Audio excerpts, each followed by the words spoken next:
Republican Senator Cynthia Lummis and Democratic Senator Kirsten Gillibrand are about to reintroduce their crypto regulation bill that stalled in Congress last year.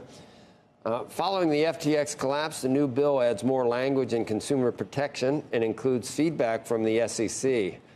Yeah. Senator Lummis joins us now with more details. The SEC Senator, to crypto fans, that's like, well, it's letters, but it's kind of a dirty word. You getting anywhere at all? I mean, look what's changed since last time. BlackRock, Fidelity, who else? Charles Schwab. I mean, these are brand name companies. Why is Congress, they're so behind on what the private sector is trying to do right now? Let's go. Let's go is right. We need a regulatory framework that integrates crypto assets into our economy and in a way that ensures consumer protection. So we need to make sure that we have exchanges that are registered with the CFTC.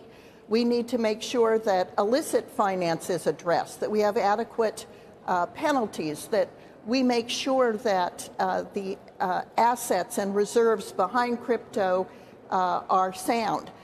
These are all additional safeguards that we have in this bill. And it's definitely time to move ahead now that we see so much more integration of digital assets in our economy.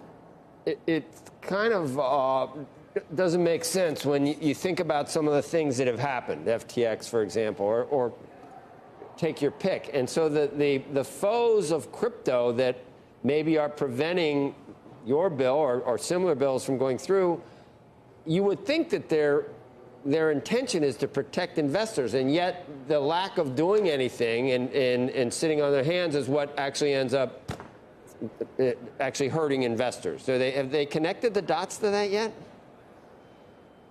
Well, we're going to help them connect the dots, because you're absolutely right. That is what's happening. When we have companies that are incorporated offshore, not having adequate consumer protections, and being able to function, as Gary Gensler likes to call it, in the Wild West, we're making sure that consumers can get burned, and our bill would prevent customers from getting burned in the way they can be burned now. So I'm hopeful that people will finally recognize that this legislation is not only needed to protect consumers, but so there are rules of the road for these companies. Right now, they're being governed by enforcement actions at the SEC rather than being told, here's what you need to comply with, here's the rules of the road if you're going to integrate digital assets into your economic models and into your business models. Do you speak to Chair Gensler? And I'm wondering, can he say, well, since we don't have any framework from Congress, I'm left with no other alternative than to do this? Or do you think that his, I don't know what you'd call it, resistance to maybe legitimizing cryptocurrency or Bitcoin or whatever, is that part of what the problem is with Congress? Can he point the finger at Congress, or is he part of the problem that's preventing Congress from doing anything? Well, for a while, he was concerned about some of the definitions that we used in the bill, but we have adopted some of the SEC's recommendations, so it's more clear about what is a security, what is a commodity, about how to deal with ancillary assets, those that don't fit neatly within one of those categories. So we create an authority within the bill that includes people both at the CFTC and the SEC, as well as other agencies that can help sort this out. So it's problematic that the SEC is using enforcement actions instead of telling companies in advance what compliance will be required. I think both Congress in its reticence and the SEC in its lack of proactive guidance to companies are both responsible for some of the erratic regulatory framework that we have now.